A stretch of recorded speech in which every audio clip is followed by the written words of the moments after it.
Good evening, ladies and gentlemen. Welcome to another empowerment night here at Brosis. Our guest in studio tonight is none other than Carlton Alexander. You may know him as Cloggy. Now, Cloggy is well known in Western Jamaica. He has played with teams such as Wadada. He has played with Waivers, Seba, Violet Kickers, among others. He has had an illustrious career both as a player and a coach in football in Western Jamaica. Mr. Alexander, welcome. Yes. Thank you very much. Welcome. Okay. Thanks for having me. Okay, so I will start off with the simple question. Who is Cloggy?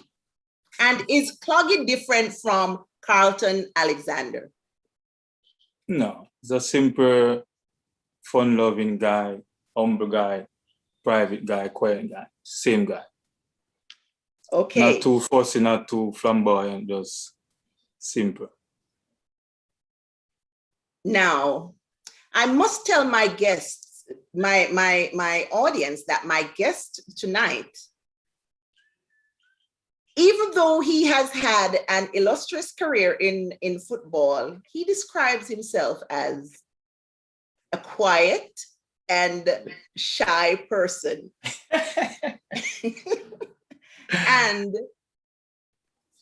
he has told me that his guiding philosophy, just one word. You know, I was looking for something elaborate, but he gave me one word: humility. Yeah. And he associated that word to his grandmother. So I will start right here, Mr. Alexander. Tell us a little about your childhood and the influence your grandmother has had on you. Well, I was born in Montego Bay at that old hospital and grew up in Rosal. So what happened is that my mom died when I was 8 years old. A lot of people doesn't really know that.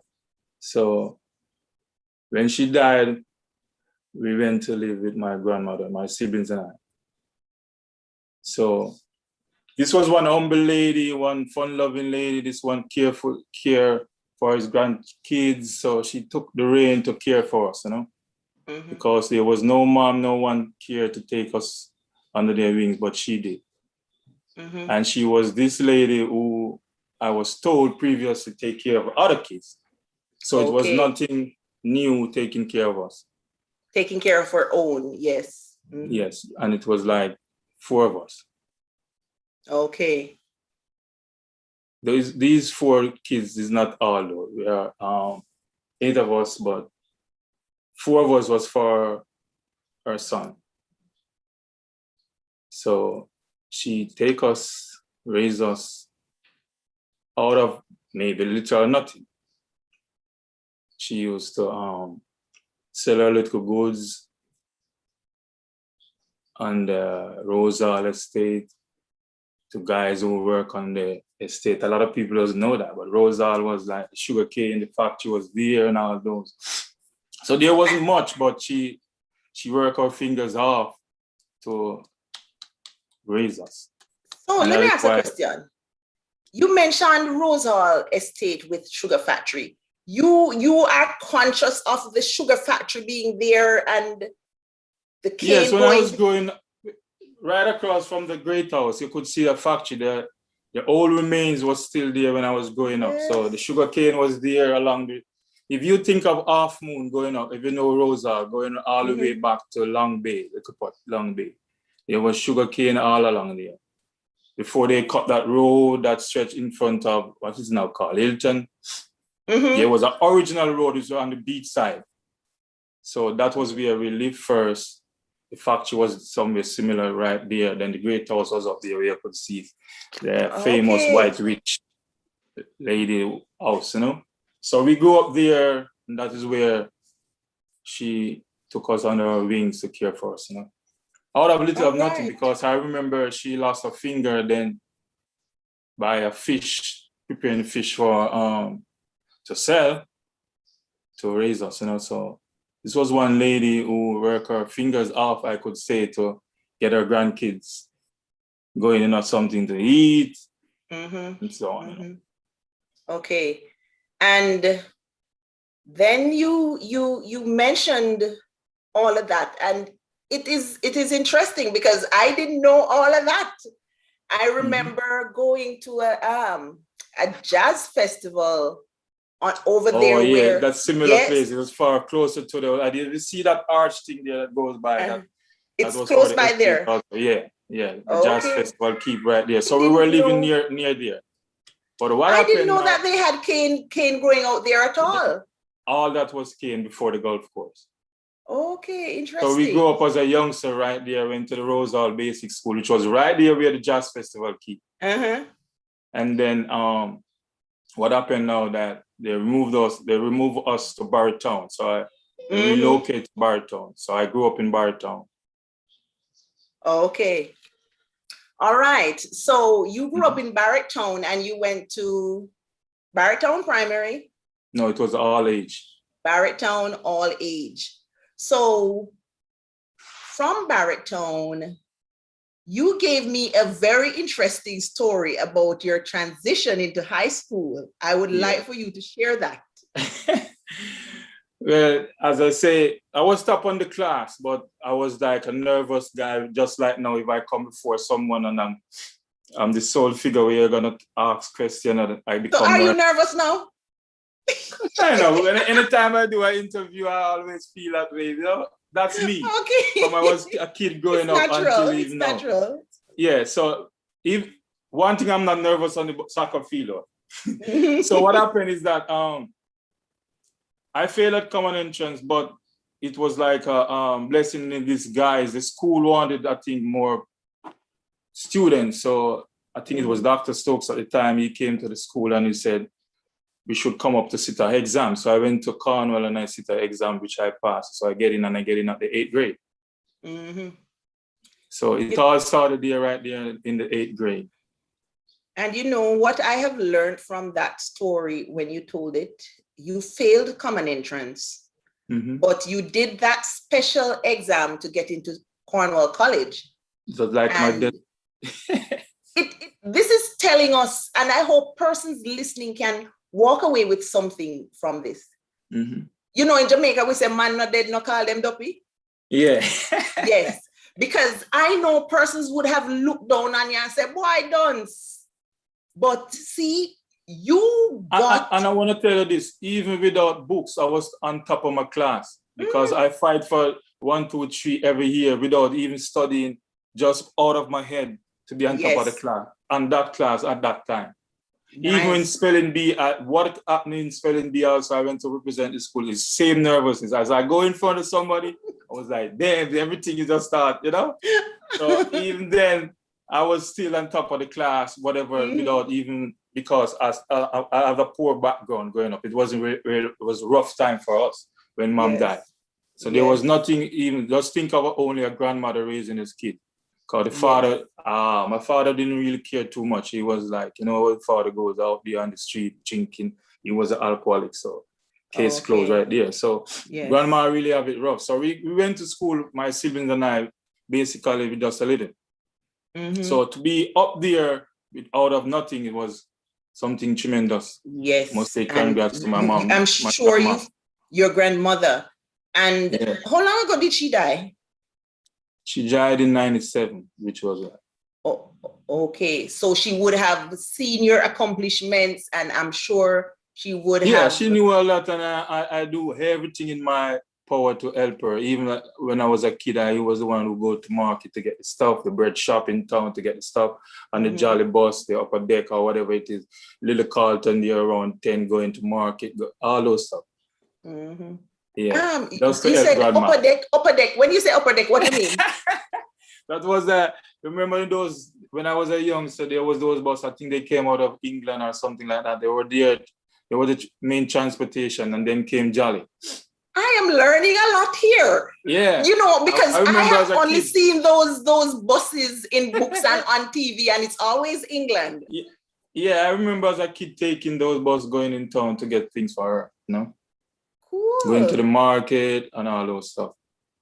All right. So did you prior to sitting that exam though, did you have a desire to go to Cornwall College? Was Cornwall College the school you would have wanted to go had you passed the common entrance? Definitely. That's Okay. a institution that brings so much out of you, whether in sports, academics. It was an institution to be at. Okay. It was one town, it was the talk of the town, Cornwall, because when we were youngsters, we started hearing about Cornwall, the cup players, you know, those matches and all of those stuff. So it was like Cornwall was the school to be at. So it's almost as if you were living your dream. Yeah, that's why I say it was like a destiny. Stokes came along and, you know, I went in. So that was the end of that story. I hope you have forwarded the YouTube link to your contacts. No, I didn't get it. I forwarded it to you. You didn't tell me. I am sorry because I actually did it little after we started. But I would really feel elated to have some of those persons who you would have played with, gone to school hearing with. all these stories, because I tell you this, not a lot of those folks that I play with know my story. Oh, and I must apologize for the late start, my audience. I must apologize for the late start. We had a little technical difficulties at the beginning. You know how technology goes. So thankfully we are here. And while Mr. Alexander is sending the information to his contacts, our guest for next week, Tuesday, will be Audley Walker, former head boy and student council president, as well as track and field captain of Brosis High School. And the host next week will be Mr. Desmond Dunkley. So tune in. And in the same breath, guys, don't forget our blue and white fish fry and jerk fete on May 29th in New York, 3458 Baller Avenue. At the same time, we are doing a tablet drive in aid of students of Brosis High School. And I must use this opportunity to thank Mr. Codfish Garnet Denton. He has assured us that his team, William Nib alumni, they have sponsored a tablet which they will deliver. And they will be having their function that very weekend also. So they support us, and rest assured, we will go out and support them. Okay, so back to Mr. Alexander now. So you had gotten into the school of your dreams, and you said you were always in the first, second, third, and you represented the school in spelling bee and all of that. So tell us a little about your time at Cornwall College. Well, and how you discovered football. Well, I went in, as I said, in the 8th grade, and the first time that, you know, they started class games, class matches. So the first time when they really saw me playing was as a class match. And I have this friend that we were so much close, was Charles Buddy Garden. He played the under 14. He won the All-Ireland Championship. So the first time he saw me was like, my youth, wicked, come on, under 14. But I didn't go. Reason I didn't go, I couldn't afford make that last bus leave me to get back to Rosa, you know. So Barrington actually. So I didn't take up that challenge. So I went to matches though, because that Doncaster Cup final that year, 78 it was. They played the curtain raiser, so they won the All-Ireland, beating Clarendon College. So I didn't go that year, and they invited me to the under 16 the following year, but I didn't go also because what happened is that when they started training it was over the summer holiday, and I didn't have the money to go to training, so I skipped that. So by then, everyone knew about me because we were in the 9th grade. They were sending challenge to my class, and everybody want to play on my team. So I kick a bomber that day playing his class. And by the time the keeper went there, the ball was already bounced, hit the upright, back in his back and into the goal. So by then, everyone knew about me. So then the following year, we take on the under 16. So we played, I think we lost to Brosis first game. But we eventually came through as the zone winner, though. So we played the final against York Castle. It was 3-0. So I think we shared the cup that year because they wanted us to play the extra time, but we refused because we were abused.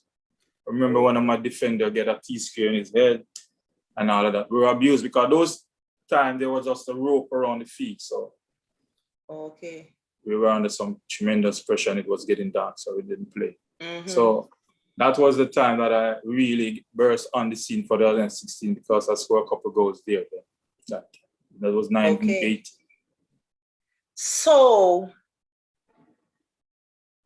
your discovery then, because I am taking it that you would have been known in the school because you would have entered spelling bee competition. No, not for the school, for the baritone. That the spelling bee was for baritone when I was at baritone. Oh, when you were I in went on the spelling baritone. bee. I was a top speller there, top in the class there, but that was in baritone. Before I bet a lot of your friends didn't even know that you were a spelling bee entrant. No, they don't know because I don't talk much about myself. That's what, so they wouldn't know.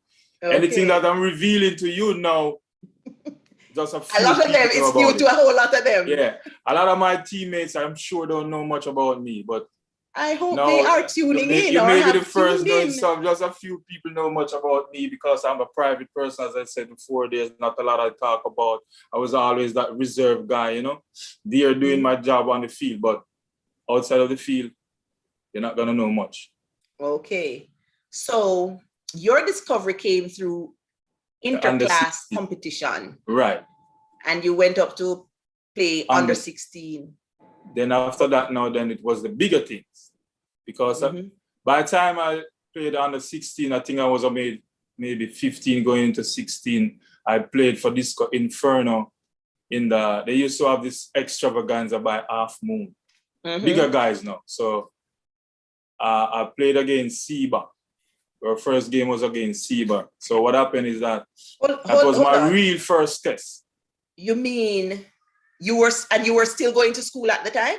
Yeah, I was a youngster, but I tell you the talent was bursting out then. So we played against Seba in the extravaganza, and I heard my first nickname then by this famous we used to this guy, we call him Baccarat. He was a Seba big supporter. So he started calling me the Little Destroyer.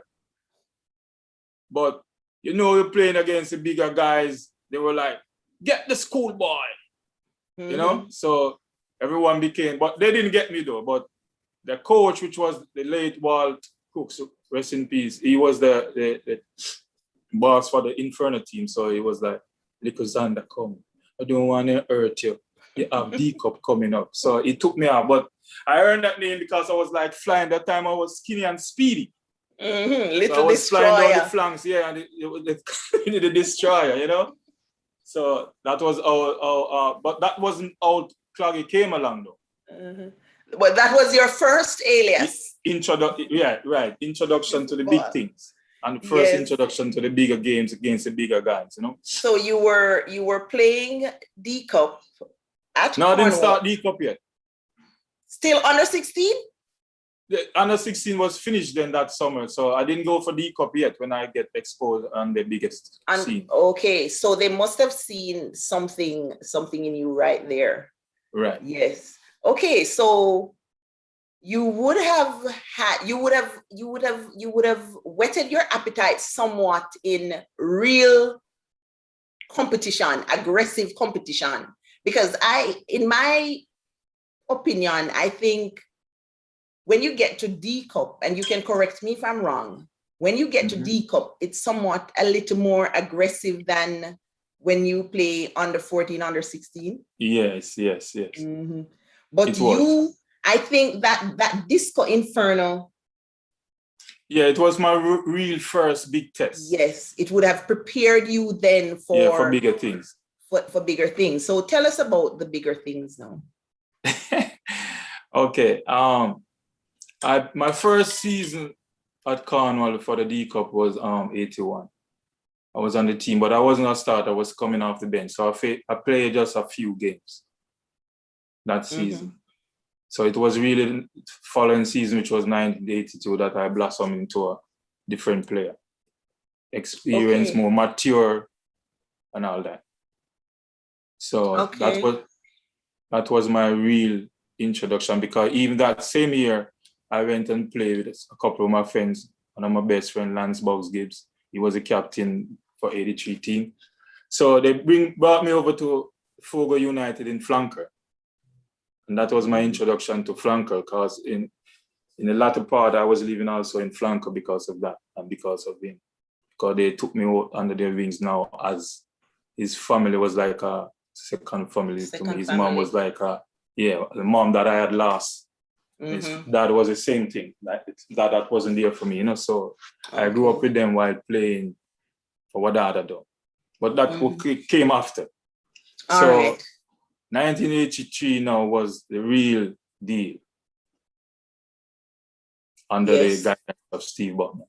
So 1983, the real deal. Tell us about 1983. You should have some knowledge of that though.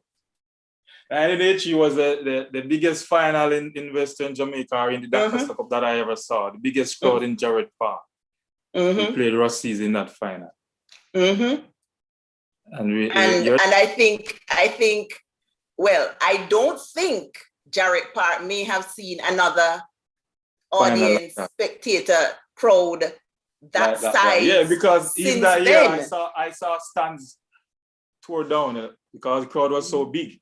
Because I think all of Hanover came up. Yes. Plus all of Montego Bay, because both teams were so doing well. You know, when it comes on to football, I hate to say it, but there is this rivalry between Rossies and Cornwall. And I think anytime you want to draw any crowd anywhere in Western Jamaica, just have a Cornwall and Rossies match. Yeah, and you have nothing to worry about. And this team, and you know that even now it is the same thing, right? Yeah, I know. Yeah, because I follow the game right through. As I say. Go ahead. Yeah, no, you were saying about the crowd, but I knew that because I was so passionate about the game. So I was always following the game, coach the game somewhere when I'm not playing. So I knew all that. And most of the Rossies guys was my friend at the club level. And at the RD level, we're also good friends. So we gel there. So 1983 now, I could say, well, Rossies has a more talented team than us individually. We were very good, but what we had chemistry. We had that togetherness in that team, guided by a disciplinarian, I could say, under Steve Butner. He was a no-nonsense guy, but a really father figure to us, you know? Who did you say, Steve? Steve Butner. Steve Butner, I know that name. Gabby, the famous Steve Butner, umpire, referee. Yes, man. No, you talk about whatever you want to call it. Yes, I know that name. He was our coach from 81 to 83 that season. Okay. And he was at Rossies before he came to us too. So he has history there. Interesting. Yeah. That 70, I'm not sure if he was there 77, but I know 78, 79 he was there. So he was the guiding figure there. Then he came over to us, which was his alma mater. So you know, Cornwall, old boy. Okay. Yeah, but that Rossies team, I know it was well knitted, but I don't know if they were gel like we gel together. The talent was there, but somehow they let me slip through. Little destroyer. Yeah. By then I was known as Claggy, because what happened, I went to watch the St. James So you need to tell me how the Cloggy came about then. Yeah, I went to watch a St. James team that was, I think I was 78, 79. There was an Aldred team. There was Alton Sterling in the midfield. Aarons, that was Creature. They call him Creature. It was Alan Aarons and Raymond Cloggy, rest in peace. He died a few years ago. So all of my friends were saying, oh, you move just like Cloggy. Oh. I played just like Cloggy because I didn't know him then until I see him there because he used to go to Cornwall before, but I think he started the Locks and he went to Veer somehow there. So they were playing for St. James and it was a dreaded midfielder were known as Alton Noah's, 3 dread in the middle. So they were saying, I moved similar like him, played like him. So that Cloggy came on. So it was. And the name stuck. It stuck until now, yeah. Nobody remembers. But people still have a few names that I go by that people often, the guys that I play with call me Skipper. Some call me Elder. Some call me the Legend. Some call me, all names come out. The Destroyer, people still call me Destroyer. But Cloggy is the one that still stick, you know? It sticks, yes. Yeah. Let me just hear what your fans are saying. I can tell you that persons have tuned in. Okay. Rashawn Davis in the building. Okay, there is Mitzi Dunbar Davy. Enough respect to my dear friend, Carlton. Yeah. There is, okay, hi Fabian. There is Mark Clayton. Much blessings, Cloggy. Yeah, we played the first year at D Cup event and it did migrate. Okay, so you both would have played D Cup at some point. Yeah, okay. Yeah. Ex-teammate. Former. There is DeMarcus Brown, Tread White. He played on that 83 team. Yeah, man, we all played on the same team. He was on that 83 team. He was the little guy that cut down all the big trees. That's what we call him. He's no tread no more, though. He's rope. He's not tread anymore. He's rope. He was a center half. He was a no-nonsense center half, though. Yeah, he was. Okay. And our president, Troy, we want to take time out to welcome my brethren. Yes. Yes, man. That's my good friend. We played at one other. We play all the. Until now, we are good friends from way back then. That's admirable. Then there is Lance Gibbs. Yeah, that's a skip. He was the skipper for the 1983 team, and I was a vice captain. So, you know. Nice. We go way back. And he was the one I was telling the greatest about. That his ever. family is like my family. Yeah. And Sandra McKillop, she's saying, you're right, I didn't know. So she is learning a whole lot of the things that you are. I must tell you this, I'm the history guy, and a lot of times when people want to know something about soccer or football, whatever, our sport is football. Let's say football. We don't play soccer in Jamaica, we play football. Yeah, I'm the one they call for updates. Yeah, because I'm the history guy. I have all the history, know what's going on, whatever, from this playing level to this coaching level. So we must get back to this 1983 because I know a lot of people want to hear about this 83 saga. Okay, go ahead. Yeah, you know we were playing your team, right? Yes. Which we are still close to friends and all of that. But they let me get you on a counter attack. So as I must tell you this too, some of my friends call me Cloggy Boom because at some point there was coming a shot from maybe 25, 30 yards out and with some velocity, you know. So some of my friends until now still call me Cloggy Boom because sometimes when I kick it, they say it's like a bomb, you know. So I slipped through that Rossi's defense and get one off, and that was the history. Yes. Yeah, yes. I kicked something from 25, 30 yards. And wow. Was it Errol? I think his name was Errol Williams. He was also from flankers where I grew up to. He hit it is and I think it hit it away, you know. But that was a game. That would have been the danger shot. Yes. and tell you what, it gave you guys no time to get back in the game because it was like 77 minutes. But I think that time it was like 80-minute game.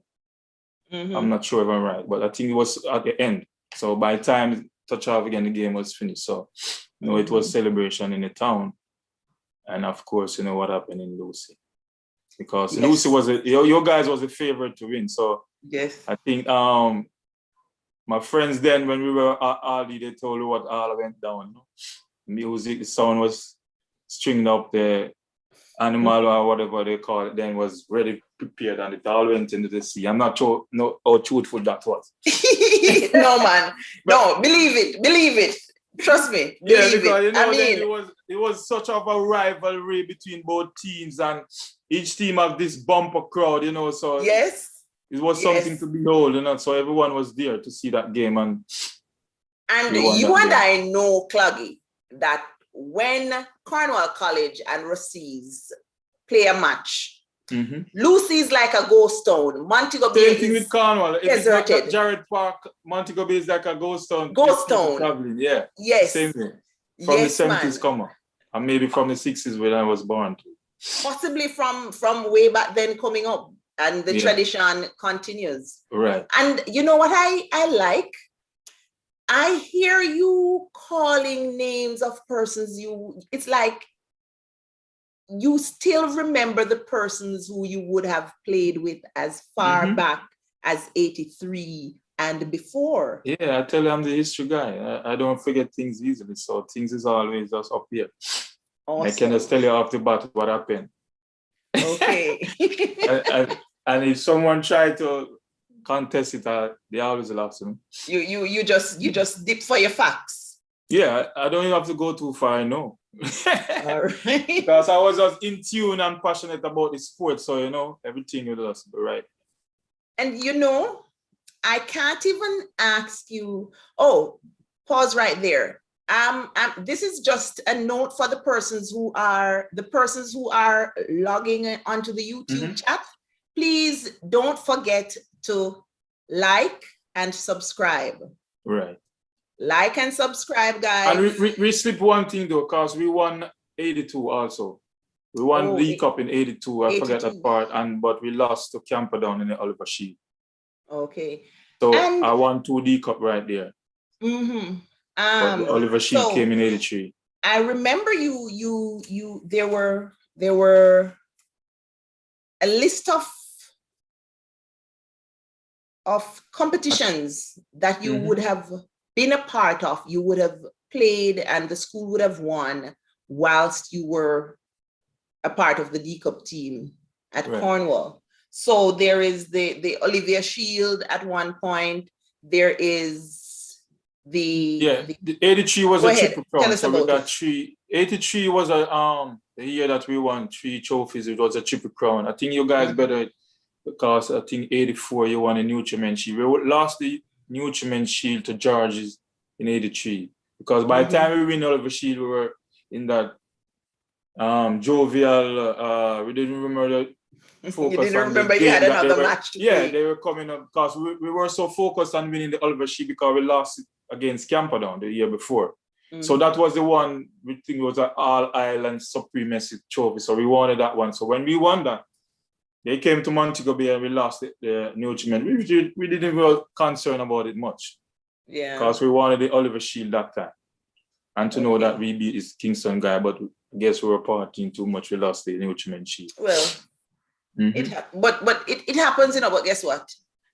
I guess persons would have looked at it and say, man, how to make them come on the yard, come beat, Well, that is true, but that is part of sports, though, Yes, it is. If you're not focused and they're ready for a game, if you let your guards down, then you will lose a game.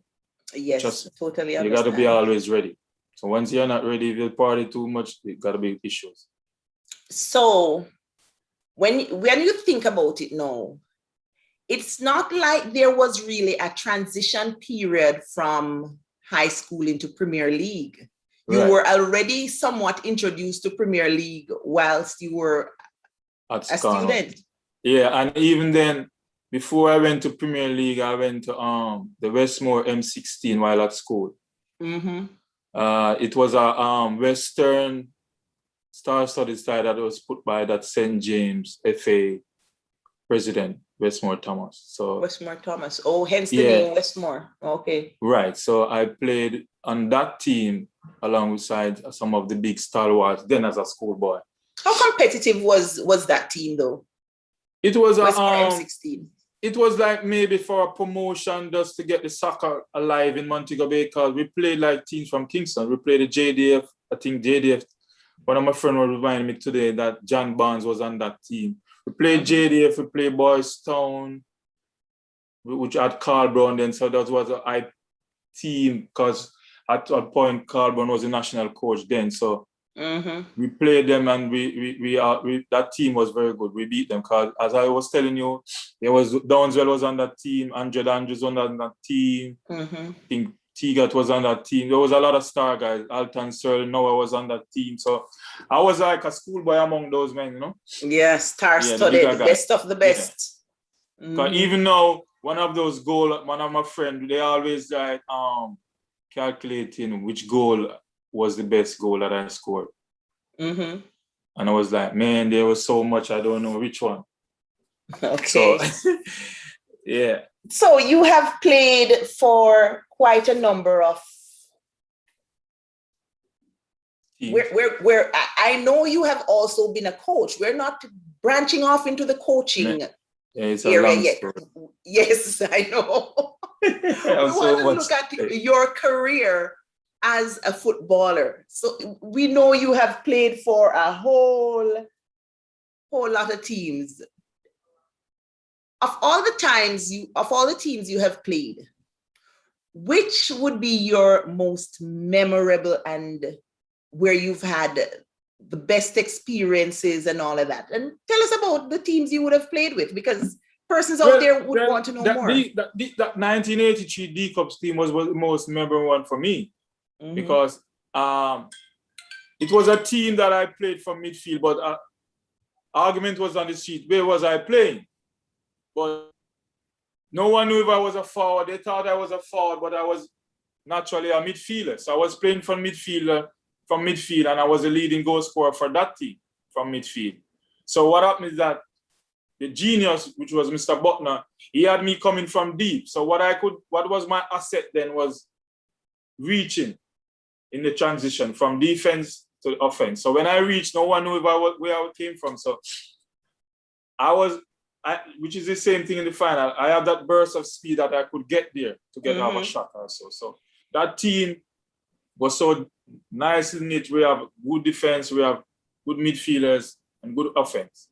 Yes. But talent-wise, we weren't the best, as I always tell you. But because we achieved so much from a team that was much better than us, which was the Rossi's team, it was like a dream come true. And winning the Doncaster Cup, the Oliver Shield, then All Ireland Supremacy was the highlight of my career. Yes. Even though I went on to win a few Premier League titles, I still consider that team with those guys as one of my memorable.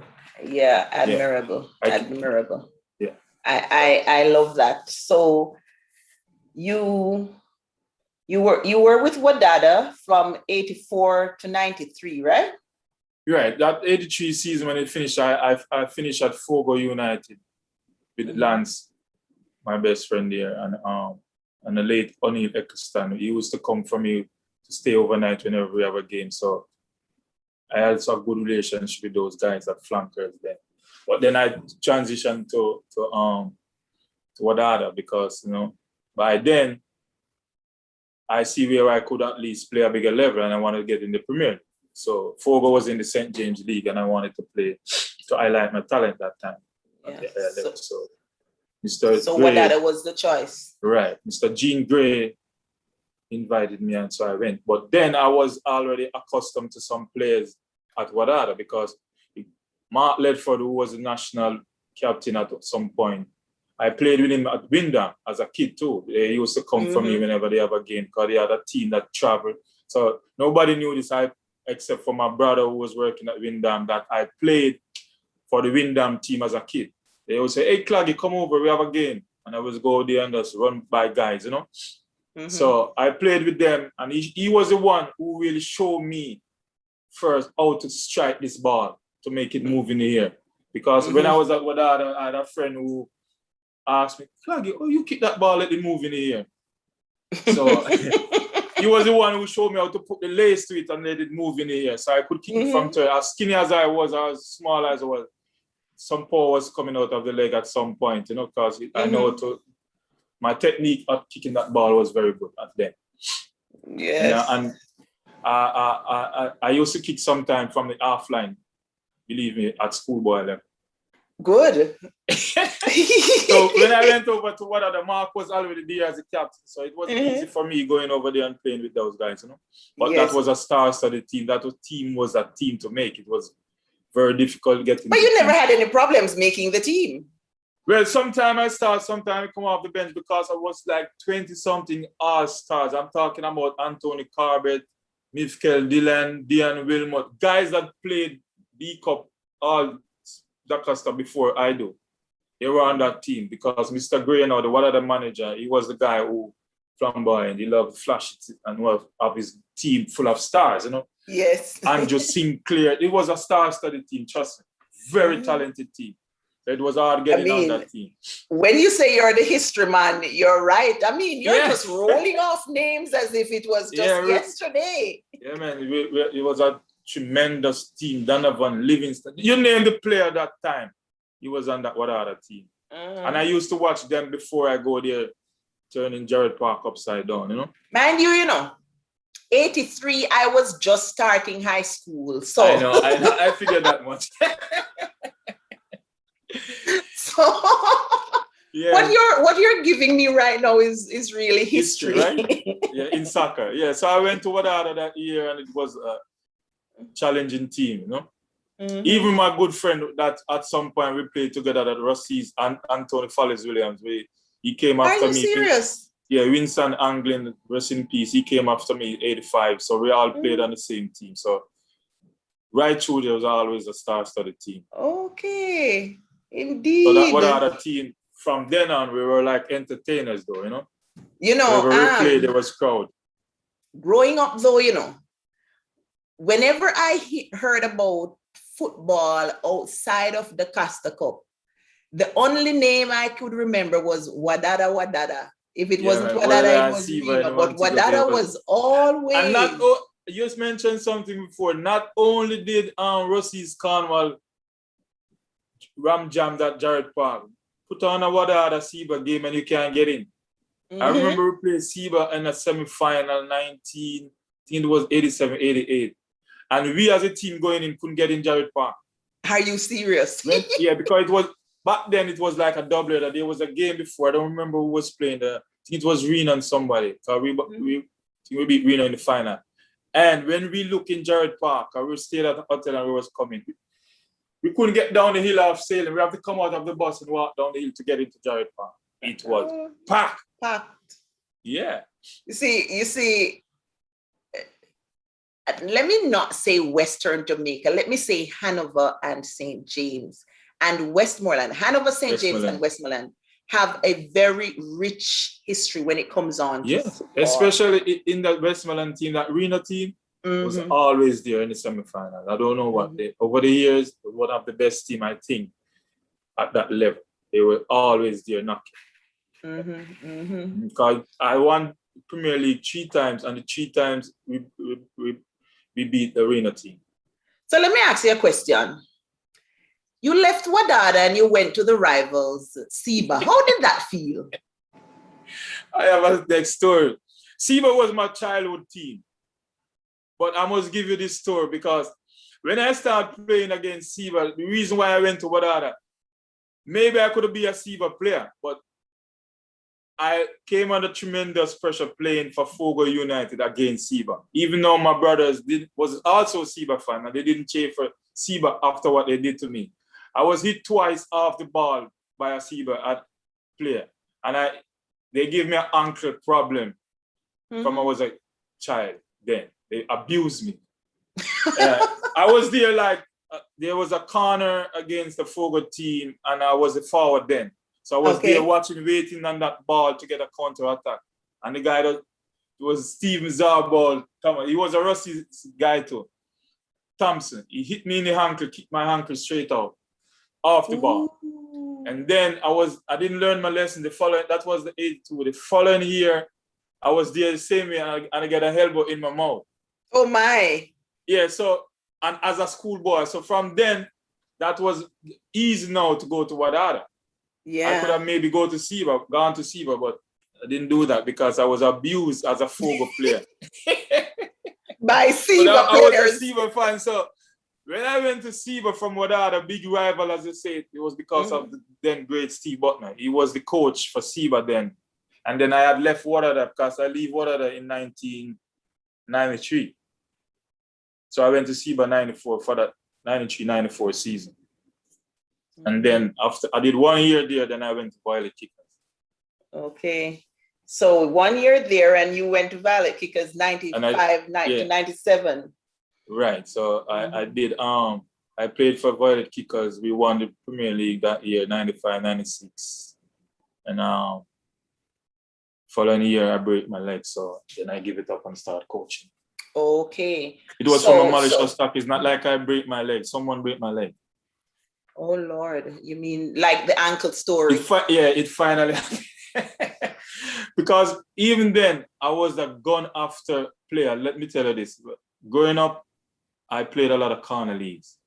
And if I'm playing against 8 teams or 9 teams or 10 teams, they feel that if they get me out, they can win. So yes, I get tackled from a waist up, all about. So even a couple months ago, I was talking to a friend in Jamaica and he said, Claggy, I was sorry for you back in the days, man.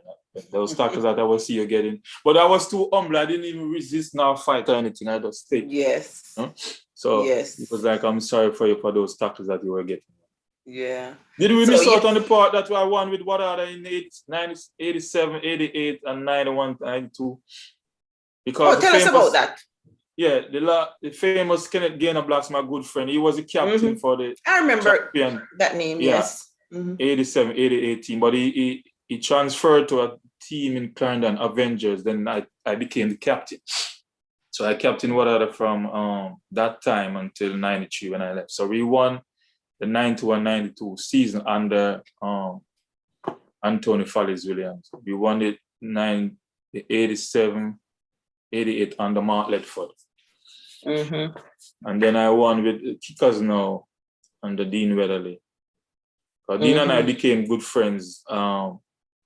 He started coaching there in Cornwall. Some year, I think around 92, 93. So what happened is that I saw him after he lost to Rossi out by the Wyndham Field. And I said, Dean, you know, you shouldn't lose that game. And he said, why? So I explained to him and he said, you want to come and help me coach? And I said, no problem. Because he had a player on his team. Because tell you this, I started coaching when I was 19, 20. And then one of my prodigy, which was Milton Barney Griffiths. A lot of people don't know that. When he was 10, he made my under 16 team. So in his early beginning, I was his coach. And I had Robert Emmons represent Cornwall on that team, Floyd Facey on that team. And then I had a couple guys on that team that were transferred to Garvey Master. So I started coaching pretty young. So I said to him, you shouldn't love, because then he had Cuphead, Daniel Ricketts, his name was Cuphead, and Barney on his team. So I said, you were too confident. All he had to do is lock down Rusty's strength, which was Alme McFarlane. He kicked a bomber that day to win that game up in Nature Village. That field, that beautiful field up in the Nature Village farm. We lost that thing. It was a 93 finals for Rusty. And I was like, you should have locked down Al. So that was my introduction to Cornwall as a coach. I was his assistant from 94 to 2000. I don't think a lot of guys know that either. Okay, well, we'll find out from the chat here how many persons actually know that. Okay, yeah. Because even when I said it to some of my classmates back then, they said, "What? They didn't know I was there at Cornwall helping Dean. You know, I was the technical director. You know, and I was his vibes coach. So we won 95, beating Rossies again. Because you said you were assistant coach with Dean Weatherly 94 to 2000. Right. A lot of guys didn't know that. But you also forgot to mention that you coached Wadada too. Yeah, but that was after Dean. Because what I did back then when I started coaching, I would leave one training and go to the other. Even when I was playing, I used to leave the Dakar Cup training and go to another training. That was it. So when my leg break, I had this good friend who was with us at Wadada. It was Roy Fenton. He was the one who came for me and said he wanted my crutches to come and coach. Because they know I was already in coaching. So I started coaching Wadada 97 on my crutches. So I coached until 2000, then I migrated. Okay. So I would leave the Cornwall training and go to the Wadada training. Oh. So I was multitasking. Yes. Well, let me ask the question though. You said you were a SEBA fan all along. No. What was the atmosphere like between you and your siblings? No, you seem to have embraced Wadada wholeheartedly. No, what happened with we all went to Wadada. Everywhere I go, they went, because when I started playing at Fogo, they were there. When I played at Carnival, they were there. So we were all SEBA fans, but when they say what they did to me, they ain't cheering for SEBA anymore. So they all came become Wadada fans. So we were all at Wadada somewhere in spirit. Even when they weren't there, they were all Wadada. All right, let me go back to the chat here. But and not a lot of people know that I play for SEBA. When they hear that, they say, what? Because they know the rivalry, how that was. You know, Easton Dixon, amazing that there's such good vibes between Rossies and Cornwall crews when you consider the fierce rivalry. Yes. Indeed, Easton. Who is Twinnibug? Winston Anglin, we played at Wadada, but he died a few years in a car accident. He was a Jamaica player. It was great. Winston Twinnibug Anglin, very, very good player. And some consider him as one of the greatest. Sandra was just bigging up that person, rest in peace. And Lance Gibbs is saying the goal against William Knibb was excellent from half line. You remember that one? Yeah, that goal is I get a set out of gears for that goal, because as I tell you, what my strength was that I assessed the game very quickly. So what happened is that nobody knew this, but I knew this. The goalkeeper was taking the goal kick, or we call it, some people call it the back kick. And I was like, I arranged myself off just in line with him. I was like, he can't kick this ball past me from there. So I arranged myself off right there on the half line. So he kicked that ball, and I just take it in my chest and just kick it right back past him. Right back into the net. Yes, right in that pigeon. So our sports master at the time was like, man, I've never seen anything like this. So he gave me a set out of gears. I think it was the gears that he used when he would play Dakar Cup. That's awesome. So some consider that as one of the best goals I ever seen that I ever scored too. It was from the half line. That's why I was saying to you, sometimes I could spank it from way out. Way out, yes. And Maurice Starr is saying, all hail the quiet general. So you're right about being quiet. Mark Clayton, never knew. See, a lot of persons are learning, you know. Mark Clayton is saying, never knew you helped Dr. Weatherly at CC. That's what I tell you, because if you weren't there to know and see it, you're not going to know, because you're not going to hear from me. That is who I am. I don't really talk much about my past and what happened and what I did and what I achieved, you know. So you're bringing out some of the things out of me tonight. And you know, and I played even now with some guys at West Palm. They don't know half of what I did playing as a player, because they didn't know me before. Yes, and I'm not going to say I did this because of your humility that your grandmother would have instilled in you. You know, it is not good to go around blowing your own trumpet I don't praising yourself. No, I don't. I've never done that. Yes, people will find out what they need to know in time. I can see here that you I mean, I don't know, how is it? I cannot remember hearing the name Cloggy. and you seem to be such a name brand in Western Jamaica. Name brand indeed, because all of these comments that I am reading. Yeah, maybe I was too quiet because even sometimes when I finished playing, people were looking for me, but I already gone because I know how to get home. Yes. So I live far away. No one knew where Claggy went, where is Claggy. Everybody was asking, but. And it was no longer the case that you have to, the double decker was leaving you.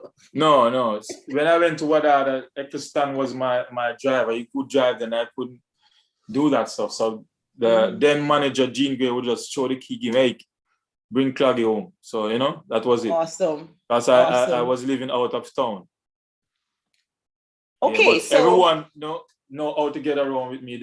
Everyone always respected me. I show everyone that respect and that love, Yes. Was all love around me. That is why we did so well with the other team. Every team that I was in, we all show love, all has respect for each other. Even the team that I coached was all respect. Now, if I go to Jamaica and some guys hear that and coach is here, because I try to show each player that love and that respect. Never try to disrespect no one, nobody, no player, nothing.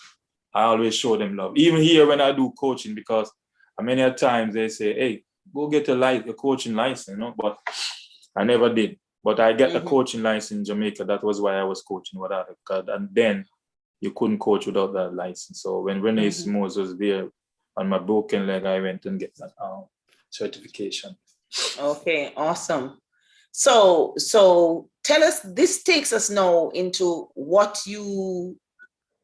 how has your relationship with the sport been since you migrated? But we have something we're still coming back to, but tell us about this. Yeah, I still, now and then I do play. But even then, from that childhood days, I'm injury prone. So I play with an over 50 team in West Palm Beach. So I'm a good Islanders friend there, Island FC. So we played there. But before I went there, I used to coach in the Casa League. There was a league that they call the Casa League in Fort Lauderdale. So I coach a team there, but what happened? something always seems to be happening, because when we won that championship, I wasn't here. I went to Jersey on the semi-final because my daughter mom got ill. So I went there on the phone with them for the final, semi-final. They want to know they won. And there was a prize money then. They didn't even give me a cent. So I was like, this made no sense. These guys came for me every evening to coach. And when they won the money, they didn't say, coach, here's $1. So I was like, this doesn't make no sense. But yeah, most of those guys that I play with and coach in Jamaica played here. They played over 30 league, and I was always around them as a coach. The CC team, that alumni team that they played here from New York to Fort Lauderdale now, I used to be the coach for the Cornwall team. Not really have a coach that say we train, but just to guide the talent there to make the right decision so can have the best to be successful, Okay, awesome. So I still involved with the game. Do a little light jog on myself now just to stay healthy, Dion Reed wants you to talk a little about Cornwall preseason at Granville. Okay, the Granville team. All right, preseason at Granville. Mr. Buckner used to carry us around to play these games. So there's like the preseason games to get us match ready for games. So we played a game at Granville, and the rain started falling. Really, that wasn't a lot, but it gets that feel greasy, So back then, guys, as I say, was coming at me, and I was leaving guys sliding off the field all over. So we had a guy there, and it was called Strategy. Dan and all those guys was there. It was like, rewind. They were calling for rewind. Because I was leaving guys on the floor, sliding off the field and all those stuff. Then while they're at school again, Dan and I know so about this nice relationship. They had a team called Us in Granville, Corner League. So I was a striker for it, but it was an all made up schoolboy team. And one of Dian's brother, he wasn't there as a high school player, but it was Herbert Morrison, Rusty's Cornwall players on that team. Hector Wright, Keith Tomlinson, some of the name, Lance Gibbs, Certain Thompson, Pele, Leroy Foster. So it was Rossies, Herbert Morris, and Cornwall gel together. And that team as a schoolboy team, we were, man, that team was something to behold. They were the one who tell me that when we were playing, everybody was in front. What's this playing? Us have match, you know? So everyone was there just to watch that team, that young team, schoolboy team, because it was like 15, 16, 17, 18, 19 years old. Because even that team, Shorty Malcolm, that Russell's player, was on that team too, but he was on it as a youngster coming off the bench. So that was a bad young team. Didn't lose anything. And I was the leading goal scorer for that team as a forward. Awesome. So I could maneuver the forward plus the midfield. So anytime, certain times, if we have a dead ball, people were celebrating. We play at the Sam Sharp Teachers College field. That was my favorite field. There. Whenever we have a corner or a free kick, people were like goal because certain times it was gonna pick me out. And I nodded in, So that team was tremendous. Excellent. Okay. And it was put together by Dion and some of his other friends. Okay. It was a schoolboy all-star team, you know? Yeah. Us. Okay. Yeah, it was called Us, United Strikers. Okay, United Strikers. Because when you said the persons would say Us is playing, you know? Yeah. That's what one of my friends told me that he was living in Granville and they would say, anytime Us is playing, there's a bumper crowd coming, you know, to watch. Because they knew most of those young talents then, you know. Some of them went to represent the country and all that. Okay. So you have touched a little on your Premier League involvement. So if you should put it in a nutshell, how many Premier League titles you have under your belt? 3. 3. 2 at one at Violet Keeping. You said 2 at Wadada? Yeah, I won twice with Wadada team. Won 87, 88, and 91, 92. And Violet Kickers was 95, 96. I won with SEBA, the Federation Cup then in 93, 94. And not to count the President Cups. Back then, before the Premier League begins, the top 4 team would play, they call the President Cup. So I have a few President Cup that I collect also because then I was a captain. Yes. We have a couple like the Dadlani Cup. Oh my God, there were so many, I don't even remember some of them. St. James FA Cup, so many titles there. And Dion should have mentioned there was a controversy, a big controversy one time in Cherry Park. I don't know if Bugs was there to remember that one. I kicked something from maybe the offline against Seaban Wadada in the St. James FA final. It flew through the net. The referee said goal, but the linesman didn't know if he scored or not because it was a ferocious shot. But Dion was always like, say score, but we cannot say anything in the stand because they were sitting in Siva's stand. It flew through the net. So what? It was, if you know Jarrett Park is situated, there's the commentary box at one end and the cricket scoreboard at the end. So that was the Salem end, this was the Seba end. So what happened? He fly through the end that the Seba was. And the linesman was there, but he said he didn't know if it scored or not because it was kicked too hard. But what happened when the goalkeeper realized that the linesman didn't move, because oftentimes if you watch the game, you know that when a goal score, the linesman ran to the off line. But the referee was in a position to know that it scored, so he gave goal. So while we were down there celebrating, Seba was attacking us. So Roy Fenton saw what was happening and he stopped the game. Okay. Because they were like cheating us, you know? Yes. So Dion always said to me, that was a shot. But we can't say anything. The goal it wasn't disallowed though. Because the referee gave goal, but the linesman didn't move. So what happened now? The Seba goalkeeper, he spot the ball on the 6-yard box and started his attack because he realized that the linesman don't know what's going on. Yes. So when we were celebrating, but I blame the referee though because he know it scored. Yes. So he gave goal and then I don't know what happened. He maybe get scared or something or whatever. So we were down there celebrating. They were attacking us. So Roy Fenton stopped the game. So the following game we played Seba again. And Twinny Ball, Winston Angley, his leg break. Game stop again. So, we played that final maybe 3 times. And that was, I think, 80, somewhere there, 88, 89, I think. Yeah. Okay. So it's always with Seba and us with something. But those were 2 good teams, 2 rival teams, and 2 teams. The game could go either way, So I won a lot of trophies with Wadada as a player, whether it was like the President Cup, as I said before, that Lani, they have a Maki one, we won, and I think we won the Super League in Westmoreland. But Reno used to put on this competition tour that we played in every year to fundraising to finance their team. They call it the Western Super Cup. So we'd go down here in pre-season to training to play. So I think we won that once, but it's always something there with fights. We never like going to Westmoreland. Rivalry between we and Reno too was something to behold. Yes, I can remember that there was always a strong rivalry there. You're right. So then I left Wadada that time because we had some confrontation with some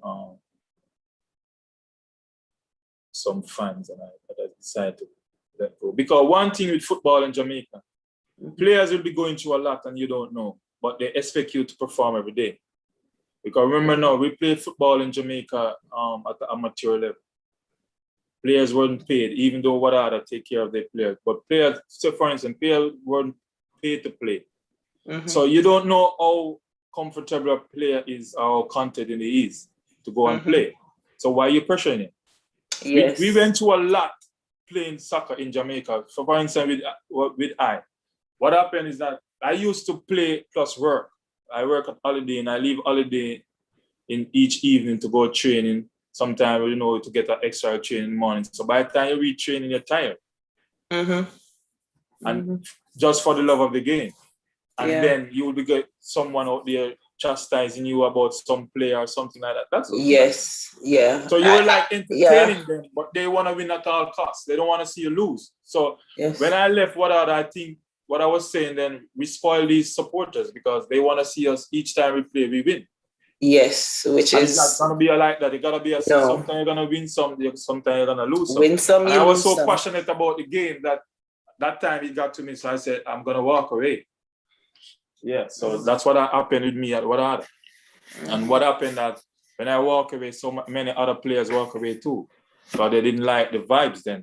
And that team, when I walk away, I built that team along with Roy Fenton because a lot of the players before went to another team called Condors. So we were like, half of our players wasn't there. So I built that team with Roy Fenton because by then I was a captain. So he came for me one day and we started driving around, went to flankers to get some players and they started playing for Wadada. They didn't even know that. So I played so much part in that team, building that team, leading that team, guiding that team. Yeah. So and one of the things we do know of a fact, the Jamaican, whether it be music, any form of entertainment, Jamaicans we're a hard crowd. Yes, hard to please. Very. Even when we're entertaining them, so they still don't want to see you lose. I mean, you played the best game last weekend, and this weekend, something might have happened. Every week is not going to be the same because even when I started coaching, that was what I learned. I was coaching I think it was in 98, 99 season, right? And then things start going south in terms of finance. And we reached the semi-final, and I was literally begging players to come and train because they wanted this. Players start having family. You don't know how they eat. You know how content they are. So players want something to give back to the family. We have to consider that. So you can't pressure players all the time so they're not delivering. You don't know what they're going through. And you have to be, when I started coaching, I realized you got to be contented. You got to be comfortable to perform at the best of your ability. In almost any area. To get most out of you, you got to be well content. And most players in Jamaica back then were because they weren't paid. Yes, totally. And they don't want to understand. hear the little promise. They are looking forward for the little promise, and if that suit, they're gonna stick you up. That was what Yes. happened. So we lost to Harborview that season in the semifinal. And it's tragic that we have had so many talented youngsters in sports who would have given so much and gotten so little in exchange over the years. And if you think about this, we were so far behind. If we as a country were playing at the pro level, how many good players will turn out? If we had developed those fields and given the players back something comfort that they could live on, we would have some real good talent. We would maybe be there knocking on the World Cup door all the time. But for what we went through with these players and reached that time, was something to behold. But that was what Rene Simões brought in our football. The vision. Yes. The pro level. Because he knew what it takes. So, because I remember that time I broke my leg in 97. And there was like an adapter player. So each player didn't have to go to work. They would stay there, train, so you get the best out of them. Yes. But when you have to work plus train, you're not gonna get the best out of it. Because you're gonna tire. You are right. You are right. One of the things I learned in the coaching was recovery. You got to, and recovery is rest. So if you train hard today, if you don't rest tonight or today, the next day, you're not gonna perform to your best ability because those legs are gonna be tired. Yes. So imagine you have to get go to work on a day after match or a day before to work. You're not resting. Yes, because you're thinking then that just playing the sport will not feed my family, will not pay the bills and all of that. You have bills. And just imagine if you are these players in a camp there for each team, resting, well relaxed, you'll get we would have so much talent exposed into this world. But that was a vision that we didn't have. Yeah. But let me just divert a little. You have played with a whole lot of skillful players, people who would have given you strong competition and all of that. Are there any players who you would have played with who you can say, I really admire this person because of? One of the players was the same Anglin. Winston, he was like a stalwart on our team then when we played, because Twinny, it was like a giant. Twinny could run all game long. He would outrun everybody. He has that energy, that strength, because he was well built, well firm. And his game was based on power. Power, skill, all those, he had those attributes. So Twinny was one of the players that I admire on my team when we played, because he would at least fill the slot for anybody was stuck, Anywhere, okay. Yeah, he was that talented, that gifted, that strong, When we went to train on the beach back in those days, Twinny would lap us. Winston would lap us, he would run by everybody going back and forth. Even when he break his leg and he was on the comeback chair, he was lapping us on the beach. So he was one of those guys that I admired then, playing with. Then later on, when I played with T-Cat, because we all played on the Holiday team, which they call it the Jamaica B.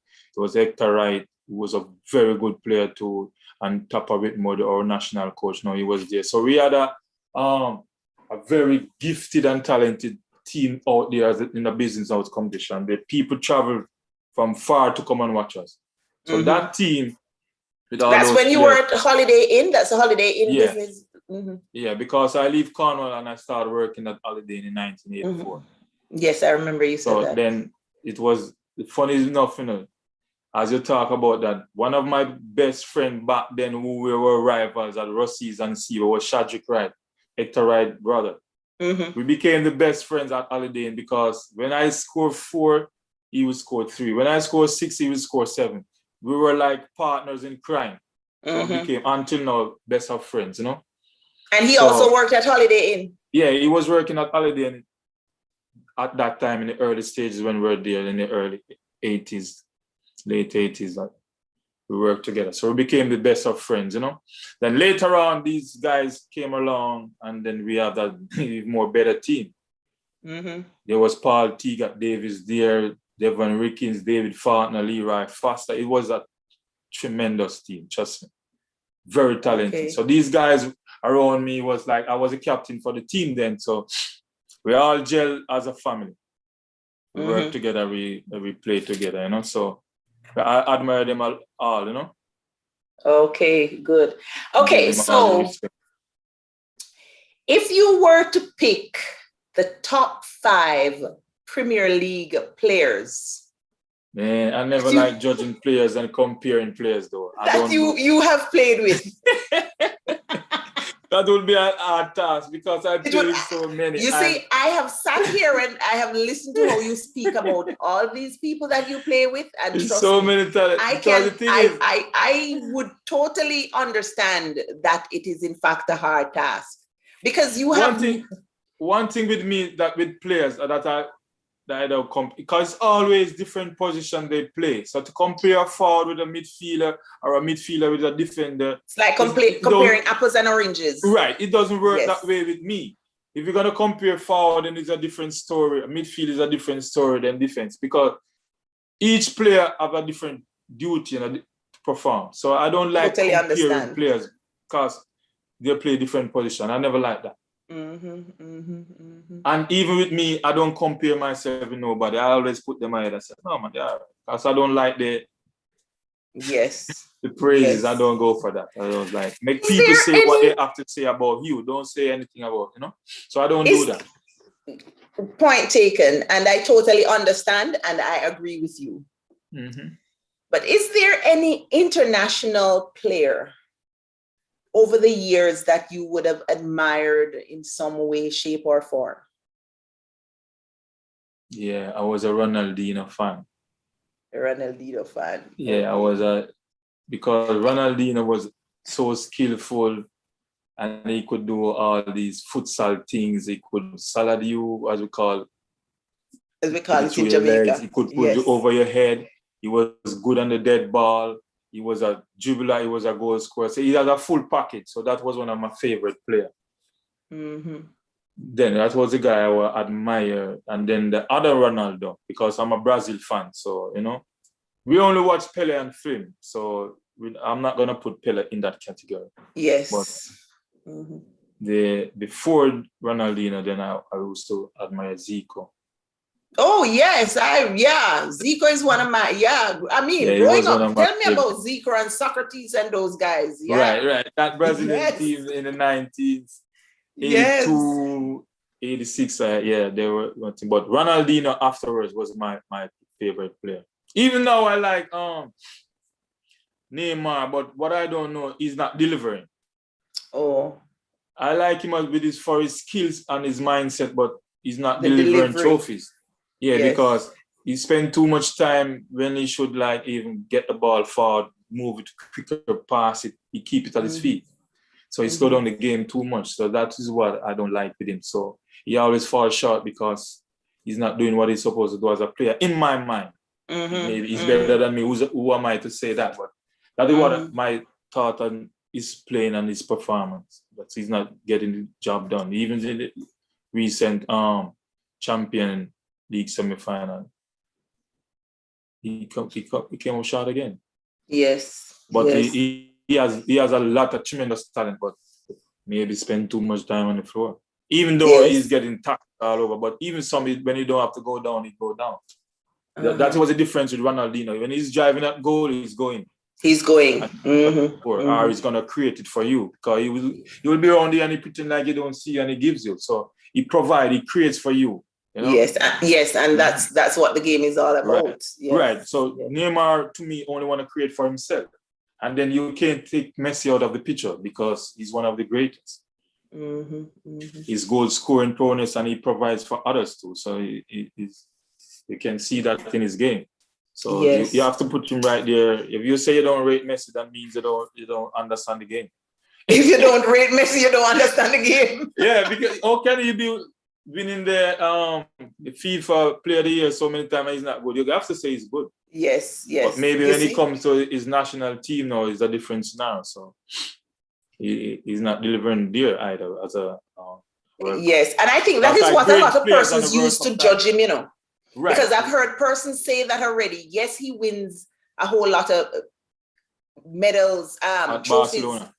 Yes, for his international club, but back home. And then I have asked the question, and maybe I have not asked it in the right forum. Does he spend enough time with his home team to really forge that? It can have a many factors to me. It can be coaching. It can be that the team don't gel as good enough. Because remember now, these international players play away from home. They play on different teams. So you have to get the team, the nucleus of the team to gel for you to produce. Exactly. That is one of the things I always say is lacking in our soccer. You have 11 players from 11 different teams. Not gonna work. So you got to be a very, very creative coach to get them to gel quickly. Because I think, players, Cloggy, that was one of the problems we had with the national team when we think with the international players. Because as you rightfully said, when you spoke about the Cornwall College team and the Russies team of 83, the bond, the gelling of the team. Yeah, it got to be chemistry. Because I have to understand and be able to anticipate what you will do when you get the ball certain places and all of that. Right.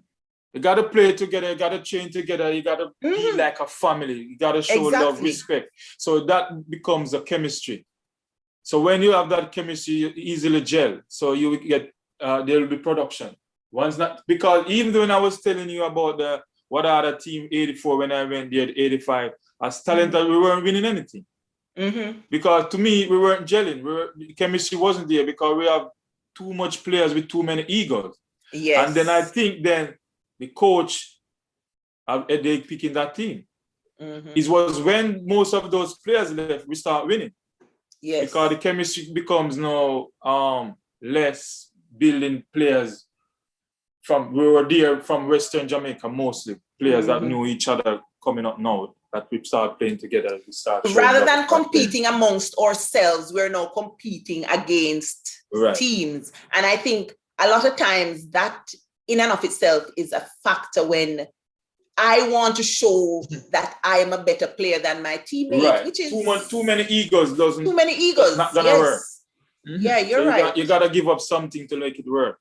You gotta put the ego aside and let it work somewhere, somehow. So that it could be one of the things that with Argentina, even though they have love for Messi, respect Messi, I don't think they're gelling.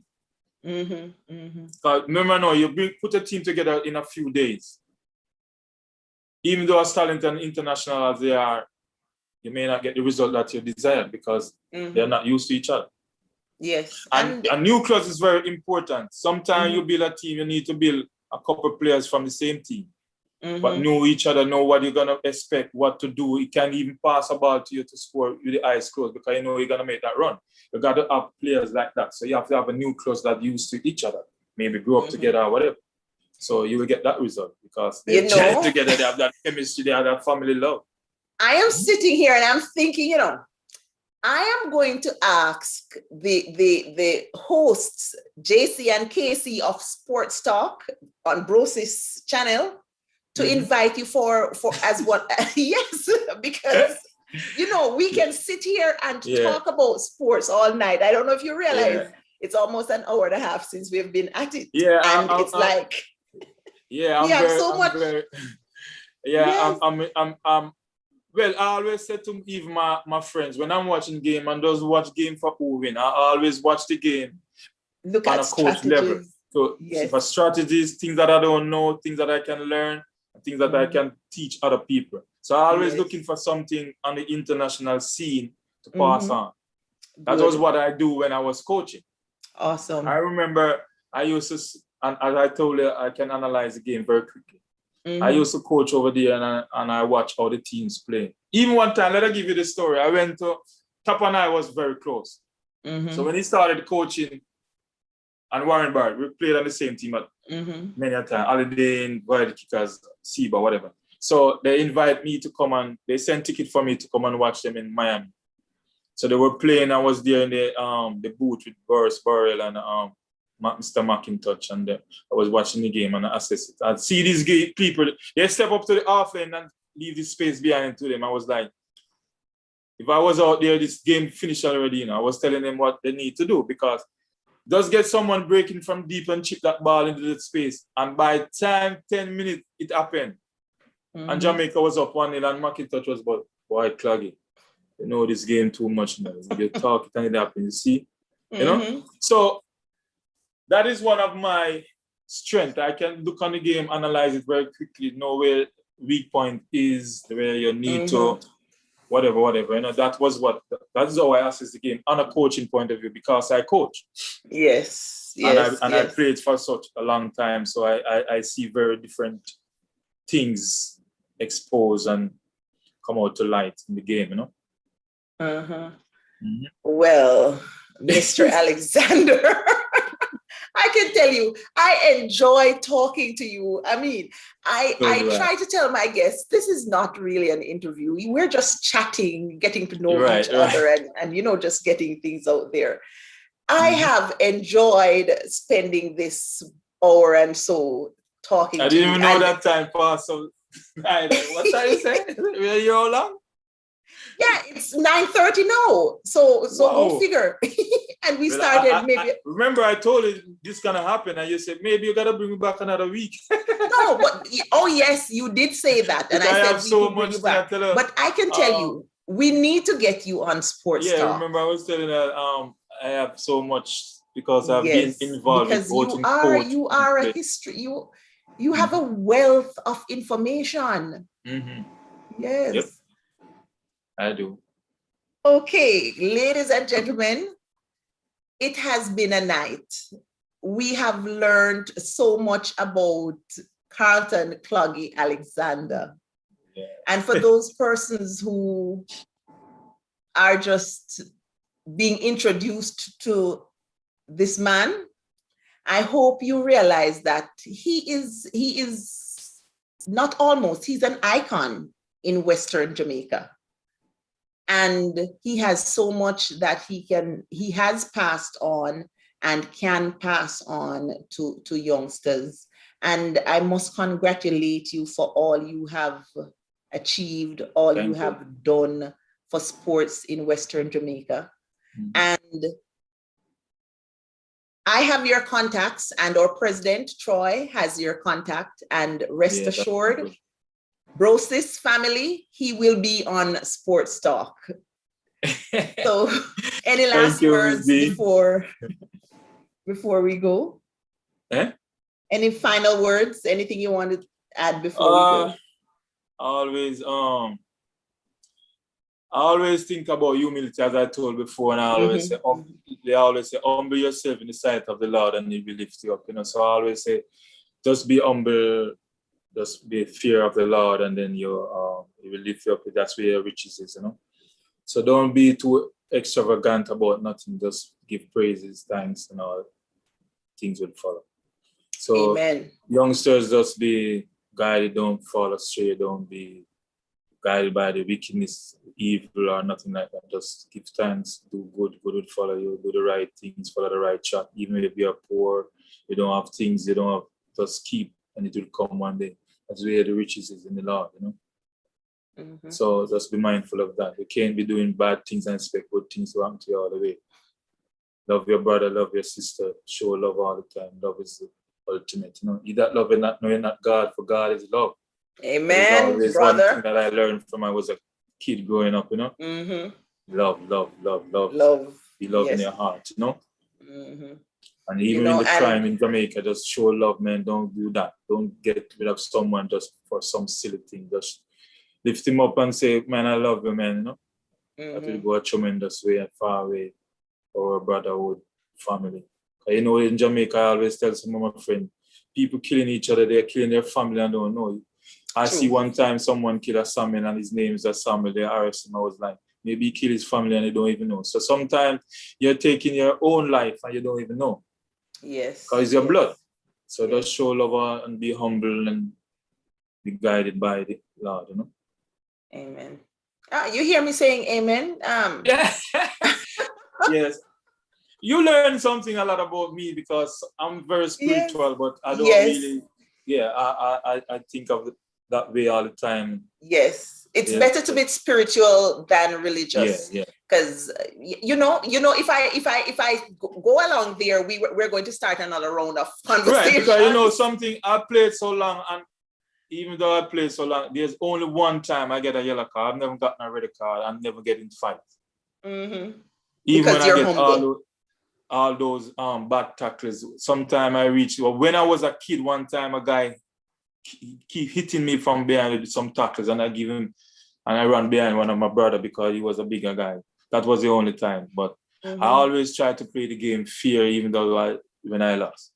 Yes. When I lose, I just keep going again. But yes. you gotta just show love and unite, you know. Mm-hmm. And I love the fact that we started off talking about humility. Yeah. And we have ended on the same note. Yeah, that's the key. I have read some of the comments here, and some of the things that persons have said about you confirms all that I have summed up about you from our first conversation. Right. I know that because most of the guys that I played was, well, man, this man is so quiet and humble, and that is all what they always say. Mm-hmm. So that's why they garnered my respect from everyone, you know. Mm-hmm. Was always that's quiet and humble myself, you know, because the way I was brought up. Yes. From little or nothing as a poor little kid with a grandmother, no mom. Teach me humility, you know.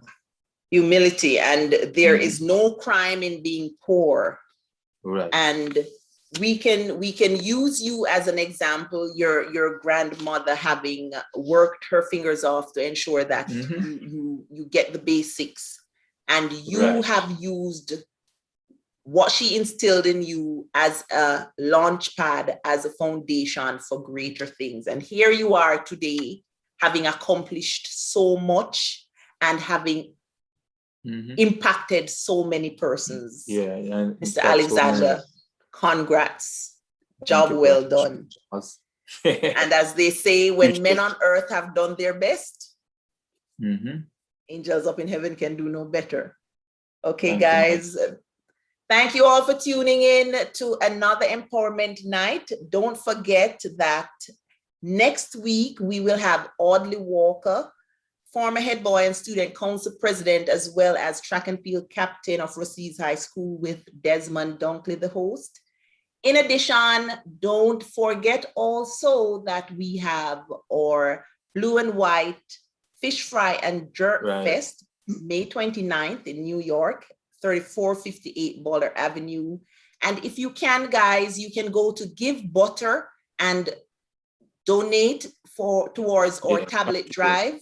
I certainly will be contributing to that. Awesome. And sending up some of my friends up there in New York to come over, because you know I live in New York for a while. Yes. In New Jersey. So if I'm not there, then I will make sure I send my contribution. We'll get thank you. Because you know, as we say in Jamaica, one hand wash the other. And that is the next part about me that you don't know, in the kitchen. In the kitchen. Okay. We will get to that, because rest assured, you know, if they don't take you on the arm on Casey and JC, you will have to be you will have to come back here and we finish this conversation outside of sports and talking about so much more. Yeah, I know, my friend. Take care, and nice having me again. It was good chatting with you. Pleasure. All the best. Respect. Yeah, man. And it's a good thing you're doing, you know, so keep it up. And, you know, I know a lot of guys will tune into the Brosis. You know, just get us out. I'll just get me the links and I'll get it up. Thank you, Cloggy. Have a good night. Good night, my dear.